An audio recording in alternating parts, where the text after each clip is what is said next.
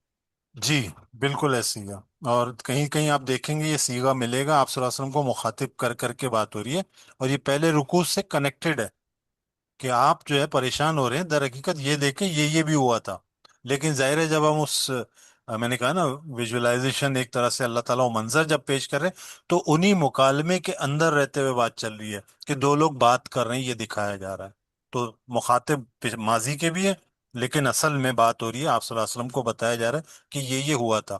اور آپ دیکھیں بڑا خوبصورت اسلوب ہے، بہت سارے مقامات پہ اللہ تعالیٰ جیسے بات کی گئی تھی ویسے ہی رکھتے ہیں۔ ایک مقام سورہ البقرہ میں ہم نے پڑھا کہ ابراہیم علیہ السلام نے دعا کی، الفاظ آگے پیچھے تھے، اللہ تعالیٰ نے اس کو ویسے ہی پریزنٹ کیا، کوئی تبدیلی نہیں کی، لیکن باقی جگہوں میں اس کو پلٹ دیا۔ ایسی سورہ لقمان میں ہم خوبصورت چیز دیکھیں گے کہ لقمان علیہ السلام اللہ تعالیٰ اپنے بیٹے کو نصیحت کرتے ہوئے کہہ رہے ہوتے ہیں کہ بیٹا، کہ اللہ کے ساتھ کسی کو شریک مت کرنا۔ اب یہ قرآن کا عام اسلوب ہے، شرک کا جب منع کرنے کا آتا ہے عام طور پر اگلی بات معاشرتی اعتبار سے کیا آتی ہے؟ والدین کے ساتھ اس نے سلوک کریں۔ لقمان علیہ السلام نے نہیں کہا، اللہ تعالیٰ نے بریکٹ لگا کر اس بات کو مکمل کیا کہ والدین کے ساتھ اس نے سلوک کرے۔ تو یہ خوبصورت انداز ہے قرآن کا، ماشاءاللہ۔ سچ میں جو مطلب حضرت موسیٰ کا واقعہ ہے، بیسیکلی وہ حضور صلی اللہ علیہ وسلم کو تسلی دی جا رہی ہے کہ آپ غمگین نہ ہو۔ اس سے پہلے پیغمبروں کے ساتھ بھی ایسے ہی ہوا ہے، بیسیکلی پیغام ان کے لیے ہے یا پھر ہمارے لیے؟ اس کو کس طرح ہم اچھا، کریں؟ یہ اس طرح مخاطب دیکھیں، قرآن جب نازل ہو رہا تھا نبی کریم صلی اللہ علیہ وسلم اور صحابہ اکرام براہ راست مخاطب تھے۔ آج کے دور میں اگر کوئی فرعون آتا ہے تو یہ کلام میرے اور آپ کے لیے اسی حساب سے زندہ کھڑا ہے۔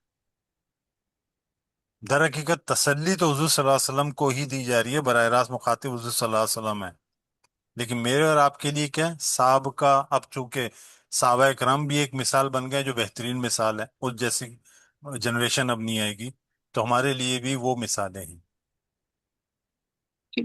اور سر اس میں جو روشنی کی بات ہوئی ہے کہ اللہ تعالیٰ انہوں نے آگ دیکھی اور وہ مطلب اللہ کی، تو اس کو مزید تھوڑا ایکسپلین کریں گے کہ وہ روشنی کیا تھی یا اس کو ہم کیسے لیں یا کیا سمجھیں؟ دیکھیں قرآن نے اتنا ہی بیان کیا، اس کی تفصیلات میں تو بہت ساری روایتوں میں ڈیٹیل ملتی ہے ہمیں کہ آگ تھا، وہ ایک درخت میں لگا ہوا تھا فلانا۔ قرآن نے کہا ایک آگ کی روشنی دیکھ کر، اچھا وہ اٹریکشن بنا موسیٰ علیہ السلام کو وہاں پہنچنے تک کا، جس کی وجہ سے وہاں اس پہاڑ تک گئے، اس کے بعد اس کا آگ کا روشنی کا کوئی ذکر نہیں مل رہا۔ وہاں پتہ چلتا ہے کہ اللہ تعالیٰ کلام کرے۔ عام طور پر امیج دکھاتے ہیں نا ہمارے کہ ایک درخت سا جل رہا ہے اور اللہ تعالیٰ اس سے ہم کلام کریں، قرآن اس کا ذکر نہیں کر رہا مزید۔ ٹھیک۔ اور مقصد یہ تھا، اس طرح موسیٰ علیہ السلام کو ضرورت تھی روشنی کی، آگ کی، اللہ تعالیٰ نے وہ دکھا دیا، وہ پہنچ گئے وہاں تک۔ مطلب اس روشنی کو ہم خدا سے نہیں کر سکتے نہیں کہ وہ؟ نہیں، نہیں نہیں، قرآن نے نہیں کہا۔ ٹھیک ہے۔ جزاک۔ جی میں، السلام علیکم۔ وعلیکم السلام۔ اچھا سر، ٹائم بالکل تھوڑا سا ہے، میں نے فٹافٹ میں نے ایک اور بات کر لی ہے۔ میں نا ان کا جو قصہ پڑھ رہی تھی تو اس میں سب سے اہم چیز جو مطلب آج کے جو رکوع کے حساب سے ہے نا، وہ یہ ہے کہ فرعون کا اور حضرت موسیٰ علیہ السلام کا جو ہے نا کنورسیشن آپس میں، ہوں، اور اس میں سب سے اہم چیز سمجھنے والی جو یہ ہے نا، جو اس دور کے لوگوں کے لیے بھی ظاہر ہے تھی ہی، اور آج کے دور کے لوگوں کے لیے بھی ہے، کہ ہوں، ایموشنل انٹیلیجنس جو ہے نا، کہ وہ کس طرح کام کرتی ہے۔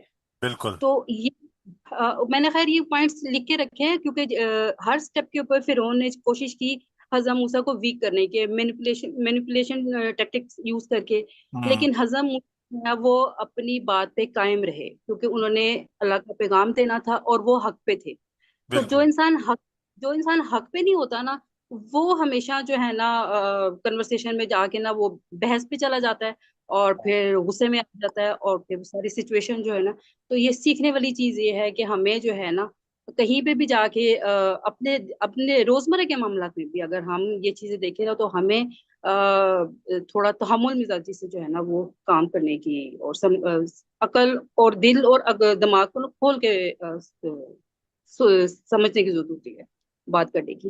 جزاکم اللہ، آپ نے ماشاءاللہ میم نوشابہ کا جواب بھی دے دیا، یہ ہمارے لیے اس وقت پیغام ہے۔ جزاکم اللہ خیر، اب وقت ختم ہوا، گروپ اوپن ہے، فیڈ بیک دیجیے گا خاص طور پہ اس رکوع کے بارے میں، اور جو بھی سوال ہو رکھیے گا۔ بہت شکریہ، جزاکم اللہ خیر۔